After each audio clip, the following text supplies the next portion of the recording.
আজি ক্লাস 12 আমালোকৰ লেসন 2 যি লেসন 2 নাম হ'ল ইলেক্ট্ৰোস্ট্যাটিক পটেনশিয়াল এন্ড কি ক্যাপাসিটেন্স যাক এছামিছত কোৱা হয় বৈদ্যুতিক বিভৱ আৰু কি ধাৰকত্ব কিন্তু এই ক্যাপাসিটেন্স টপিকটো পিছত পঢ়া হ'ব এই ধাৰকত্ব টপিকটো পিছত হ'ব কাৰণ এই লেসনৰ দুটা টপিকস মানে দুটা আছে এটা আছে ইলেক্ট্ৰোস্ট্যাটিক পটেনশিয়াল যাক এছামিছৰ মতে কোৱা হয় বৈদ্যুতিক কি বিভৱ এই টপিকটো আগত আলোচনা হ'ব আৰু তাৰ পিছত ক্যাপাসিটেন্সটো কি হ'ব পিছত আলোচনা হ'ব মানে এই টপিকটা শেষ হোৱাৰ পিছত তোমালোকৰ কি টপিক স্টাৰ্ট হ'ব ক্যাপাসিটেন্স যাক এছামিছত কি কোৱা হয় ধাৰকত্ব আৰু এই ক্যাপাসিটেন্স এই টপিকটো ইমান ইম্পৰ্টেন্ট এক্সামত এটা হলো কোশ্চেন আহিবই এই ক্যাপাসিটেন্সৰ পৰা ঠিক আছে আজি স্টাৰ্ট কি কৰিম ফাৰ্স্ট কোশ্চেন কি what is electrostatics what is an electrostatic potential এটা আমি আলোচনা কৰিম আৰু যাক এছামিছৰ মধ্যে কি কোৱা হয় বৈদ্যুতিক কি বিভৱ এটো কি বস্তু আমি প্ৰথমে এই কথাটা আলোচনা কৰিম পৰীক্ষাত আহিব what is electric potential and এছামিছত কি ক'ব বৈদ্যুতিক বিভৱ কি ক'ব ভালকৈ লক্ষ্য কৰা সাপোজ তুমি লেট কৰা ইয়াত এটা চাৰ্জ আছে ইয়াত এই পয়েন্টত এটা কি আছে চাৰ্জ আছে যি চাৰ্জটো লাইক প্লাস চাৰ্জ ঠিক আছে আন এটা চাৰ্জ আছে ইনফিনিটি কিটো ইনফিনিটি মানে কোৰ পৰা আহি আছে না জানো যা কি কয় ইনফিনিটি ইনফিনিটি এটা চার্জ আছে লাইক কিউ নট কি চার্জ কিউ নট আৰু কিউ নট চাৰ্জক কোৱা হয় ইংলিশত কোৱা হয় টেজ চাৰ্জ আৰু এছামিছৰ মতে কোৱা হয় পৰীক্ষণীয় আধান কি বুলি কয় ইংলিশত কোৱা হয় টেজ চাৰ্জ আৰু এছামিছত কোৱা হয় কি পৰীক্ষণীয় আধান তুমি এটা বস্তু খেয়াল কৰা এই পয়েন্টত এটা চাৰ্জ লৈছা আৰু ইনফিনিটিত এটা চাৰ্জ লৈছা এই চাৰ্জটো এই ইনফিনিটি পয়েন্টৰ পৰা এই পয়েন্টলৈ আনিবলৈ বা মিডল পয়েন্টত আনিবলৈ যিকোনো এটা পয়েন্ট কিন্তু আনিব লাগিব কোৰ পৰা ইনফিনিটিৰ পৰা এই ইনফিনিটিৰ পৰা এই চার্জটো এই পয়েন্টত আনিবলৈ বা এই পয়েন্টত আনিবলৈ যিকোনো পয়েন্টত আনিবলৈ কি কৰিব লাগিব ওয়াৰ্ক কৰিব লাগিব না নাই কাৰ্য কৰিব লাগিব না নাই তাহলে এই চাৰ্জটো এই চাৰ্জৰ পৰা এই পয়েন্টলৈ আনিবলৈ কি কৰিব লাগিব ওয়াৰ্ক মানে কি কৰিব লাগিব কাৰ্য কৰিব লাগিব এই যি কাৰ্য কৰিব লাগিব যি amount of work কৰিব লাগিব this amount of work is called electric কি potential বৈদ্যুতিক কি বুলি কোৱা হয় বিভৱ তাহলে বৈদ্যুতিক বিভৱ কি electric potential কি the amount of work done the amount of work done to bringing a charge at infinity to কি a particular point এছামিছত কি ক'বা অসীমৰ পৰা ক'ৰ পৰা অসীমৰ পৰা এটা আধান আন এটা বিন্দুলৈ আনিবলৈ কি কৰিব লাগিব যি কাৰ্য কৰিব লাগিব তাক কোৱা হ'ব কি বৈদ্যুতিক ইয়াৰ একটা ফৰ্মুলা আছে ইলেকট্ৰিক পটেনশিয়ালক ভি দি বুঝোৱা হয় কি দি বুঝোৱা হয় ভি আৰ যাৰ ফৰ্মুলা হয় ভি ইকুয়াল টু w বাই এটা কিহৰ ফৰ্মুলা ইলেকট্ৰিক পটেনশিয়ালৰ ফৰ্মুলা যাক এছামিছৰ মতে কি কোৱা হয় বৈদ্যুতিক বিভৱ এন্ড তুমি পুছ কৰিব পাৰা বা সুধিব পাৰা ভি কি ভি ইলেকট্ৰিক পটেনশিয়াল বৈদ্যুতিক বিভৱ স্যার w কি w ওয়ার্ক স্যার q কি q চার্জ মিন্স আধান এটা হলো কার formula electric potential okay clear next ইয়ার এসআই ইউনিট কি হবে ইয়ার এসআই ইউনিট এটা কি উপর কি ওয়ার্ক মানে কার্য আর ওয়ার্কের এসআই ইউনিট জুল ওয়ার্কের এসআই ইউনিট কি জুল তো উপর কি থাকিব জুল আর তলত কি থাকে কিউ মানে চার্জের ইউনিট হয় কুলম কি দি বুঝোৱা হয় সি তাহলে ইয়াৰ ইউনিট জুল পাৰ কুলম বা ইয়াক লিখিব পাৰি ভোল্ট কি লিখিব পাৰি ভোল্ট তাহলে পৰীক্ষাত আহিলে কব পাৰি যে ইলেকট্ৰিক পটেনশিয়ালৰ বৈদ্যুতিক বিভৱৰ এসআই ইউনিট কি জুল বাই কুলম এইটো এক্সামত থাকিব পাৰে বা ইয়াক আৰু এটা নাম কি কোৱা হয় ভোল্ট কি কোৱা হয় ভোল্ট ক্লিয়ার এতিয়া যদি এটা কোশ্চেন আহে 1 ভোল্ট কি ডিফাইন 1 ভোল্ট এই কোশ্চেনটো যদি আহে এই ডেফিনিশনটো যিয়ে পাব এই ডেফিনিশনটো একেবাৰে সেম তুমি এটা বস্তু চিন্তা কৰা ইনফিনিটিৰ পৰা এটা চাৰ্জ আনিবলৈ মানে ইনফিনিটি থেকে এই চাৰ্জটা এই আনিবলৈ কি কৰিব লাগে ওয়ার্কটা যদি 1 জুল হয় 1 তো কি হয় ওয়ার্কটা যদি 1 জুল হয় আৰু চার্জটা যদি 1 কুলম হয় this amount of is called 1 volt কি কবা ডিফাইন 1 ভোল্ট তো 1 ভোল্ট কি the amount of work done না এটা না অ্যামাউন্টটা কি 1 joule of work done to bringing 1 coulomb of charge ঠিক আছে this is called কি 1 volt এছামিছত কি আছিল অসীমৰ পৰা কি আনিবলৈ, অসীমৰ পৰা আধান আনিবলৈ, আৰু আধানটো কিমান হ'ব লাগিব 1 কুলম। যে অসীমৰ পৰা 1 কুলম আধান আনিবলৈ কিমান কাৰ্য কৰিব লাগে 1 জুল কাৰ্য কৰিবলগীয়া হলে তাক কি কোৱা হয় 1 জুল। ঠিক আছে, এই ডেফিনিশনৰ পৰাই এই ডেফিনিশনটা আহিব। জাস্ট খালি ইয়াত এটা জয়েন হ'ব, চাৰ্জটো কি হ'ব 1 কুলম আৰু ওয়াৰ্কটো কি হ'ব 1 joule. This is called 1 volt. ঠিক আছে, ডাইমেনশন যাক এছামিছত কি কোৱা হয় মাত্ৰা। এতিয়াই ফৰ্মুলা পোৱা গ'ল কি v ইকুৱেল টু কি হয় w বাই q। ঠিক আছে, w মানে কি, w মানে ওয়ার্ক, ওয়ার্ক মানে এছামিছত কি কয় কাৰ্য, আৰু w ৰ ফৰ্মুলা হয় f ইনটু s। w ৰ ফৰ্মুলা ওয়ার্কের ফর্মুলা, এই যে w আছে ওয়ার্ক, এই ওয়ার্কের ফর্মুলা কি হয় f ইনটু কি হয় s। বাকি তলত কি আছে, ঠিক আছে। ফার্স্ট ইয়াৰত পঢ়া হৈছিল এটো কি f, f মানে ফোৰ্স, ফোৰ্স মানে বল, আৰ বলৰ ডাইমেনশন হয় m l t - 2। এটো ফাৰ্স্ট ইয়াৰত পঢ়া হৈছিল ফোৰ্সৰ ডাইমেনশন। এটো কি s, s মানে ডিসপ্লেসমেন্ট, ডিসপ্লেসমেন্ট মানে এছামিছত কোৱা হৰণ, আৰু যাৰ ডাইমেনশন হয় কি l, কি কোৱা হয় l। আৰু তলত কি আছে q, q মিন চার্জ, চার্জ মানে আধান, আর যার ডাইমেনশন হয় 80, কি হয় 80। ক্লিয়ার, ওয়ার্কের ফর্মুলা লেখা হয়েছে f এর কি হয় ডাইমেনশন, s এর ডাইমেনশন, q এর ডাইমেনশন। ঠিক আছে, ক্লিয়ার। এতিয়া m আৰু আছে, আৰু m আছে, m কেইটা এটা, l কেইটা l l l ইয়াত এটা, ইয়াত এটা, l দুটা। ঠিক আছে, t t ইয়াত দুটা আছে, ইয়াত কি আছে এটা, আৰু ডিভাইডাৰ থাকলে ওপৰে পাওয়াৰ গুলি কি হয় মাইনাস হয়, -2 আৰু -1, তাহলে মাইনাস এৰ মানে যে কি হয় প্লাস, কি হবে t - 3, আৰু a তো নাই, আৰু a এৰ পাওয়াৰ তলত কি আছে মনে মনে 1, আৰু a তলৰ পৰা যেতিয়া ওপৰত যাব কি হ'ব a - 1। এই হল ইলেকট্ৰিক পটেনশিয়ালৰ ডাইমেনশন, তাক এছামিছত কোৱা হয় কি বৈদ্যুতিক বিভৱৰ কি ডাইমেনশন। ক্লিয়াৰ, কি আছে ইংলিশত কোৱা হয় electric potential due to a point charge. এছামিছত কোৱা হয় এটা বিন্দুৰ বাবে কি বিভৱ। মানে এতিয়া আমাক উলিয়াব লাগিব যিকোনো এটা পয়েন্টত যদি চার্জ অনা হয়, মানে এটা চার্জক যদি একটা পয়েন্টত অনা হয় তেতিয়া তাৰ কাৰণে পটেনশিয়াল কিমান হ'ব, পটেনশিয়াল মানে বিভৱ কিমান হ'ব। ডায়াগ্ৰাম খেয়াল কৰা, এটা পয়েন্ট আছে, এই পয়েন্টত এটা চার্জ রাখা হল যার নাম প্লাস কি q। ঠিক আছে, ইনফিনিটি ইয়াত ইয়াত একটা চার্জ রাখা হল যার নাম কি q নট, কি নট q নট। ঠিক আছে, এই চার্জ ইয়ার পৰা ইয়াৰ ডিসটেন্স, এই চাৰ্জেৰ পৰা ইয়ার ডিসটেন্স এটা লওয়া হল, সাপোজ মিডলত একটা পয়েন্ট নেওয়া হল, মিডলত যার নাম কি সাপোজ a, সাপোজ কি নাম a।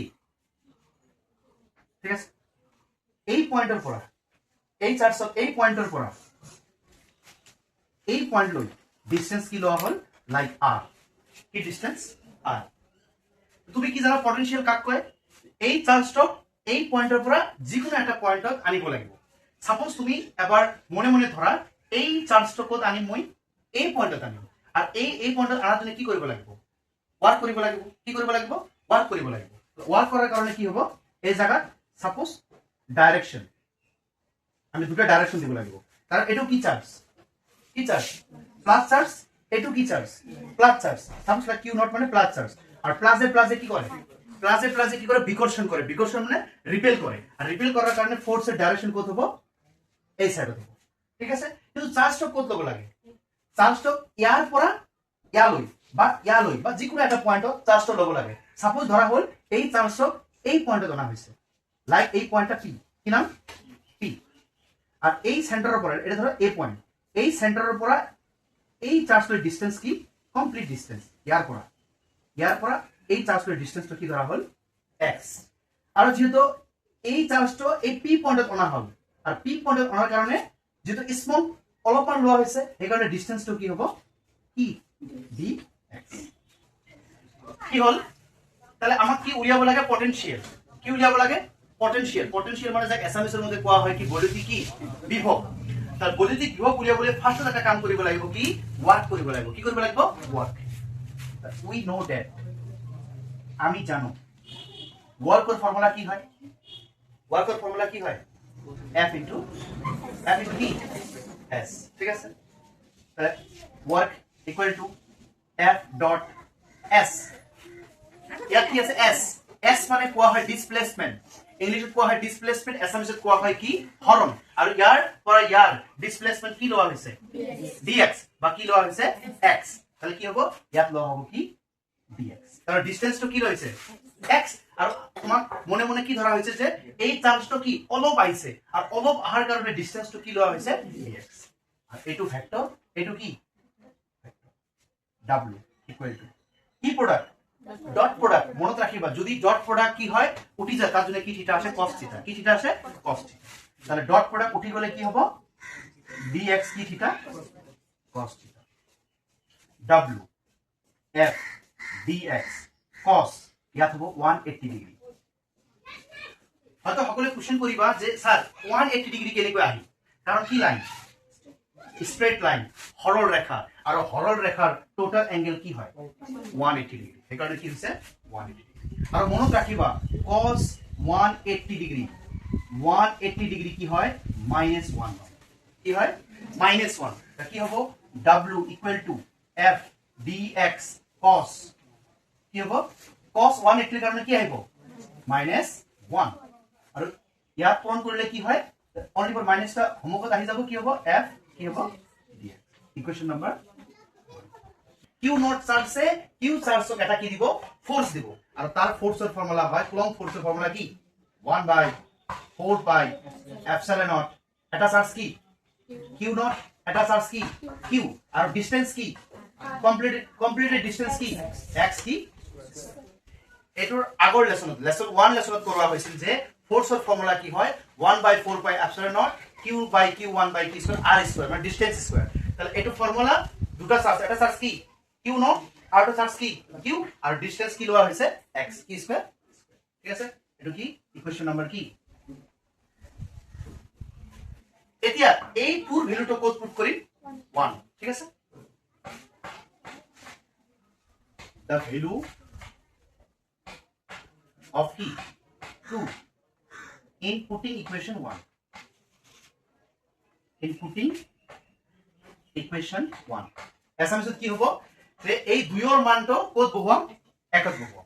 একত ইকুয়েশনটো কি আছে w ইকুয়াল টু কি আছে -f কি আছে dx।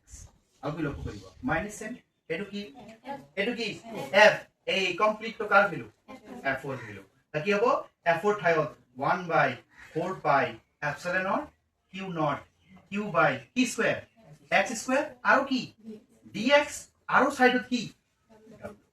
ঠিক আছে ওকে। এতিয়া এটা কোশ্চেন আহিব কি আমালোকৰ কি উলিয়াব লাগে ইলেক্ট্ৰিক কি ইলেক্ট্ৰিক পটেনশিয়াল। কিন্তু ইয়াৰ w না ইয়াত লাইক dw, ইয়াত কি dw, এগুলা কি dw স্মল ওয়ার্ড কি ওয়ার্ড স্মল ওয়ার্ড। কিন্তু এতিয়া আমাক উলিয়াব লাগিব টোটাল ওয়ার্ড কি ওয়ার্ড টোটাল। আর টোটাল ওয়ার্ডের কারণে এই নাম্বারক কি কৰিব লাগিব ইন্টিগ্ৰেশন।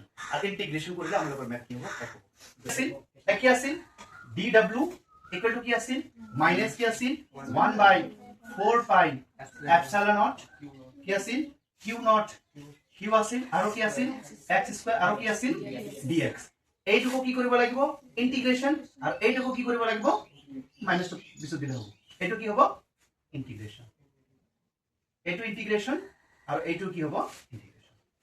আৰু এইটোৰ লিমিট কি হ'ব লিমিট তুমি ডায়াগ্ৰামত লক্ষ্য কৰা ডায়াগ্ৰামটো নাই কিন্তু ডায়াগ্ৰামত কি আছে ডিসটেন্স কোৰ পৰা আছিল ইনফিনিটি থেকে কি আছিল ডিসটেন্স স্মল ডিসটেন্স কি আছিল r, স্মল ডিসটেন্স কি আছিল r। লিমিট কি হ'ব ইনফিনিটি টু কি হ'ব r, কাৰণ এটা চাৰ্জ কি হয় ইনফিনিটিৰ পৰা কোন ডিসটেন্স লৈ আনা হৈছিল r ডিসটেন্স। ঠিক আছে মনত ৰাখিবা dw ক ইন্টিগ্ৰেশন কৰিলে কি হয় w হয়।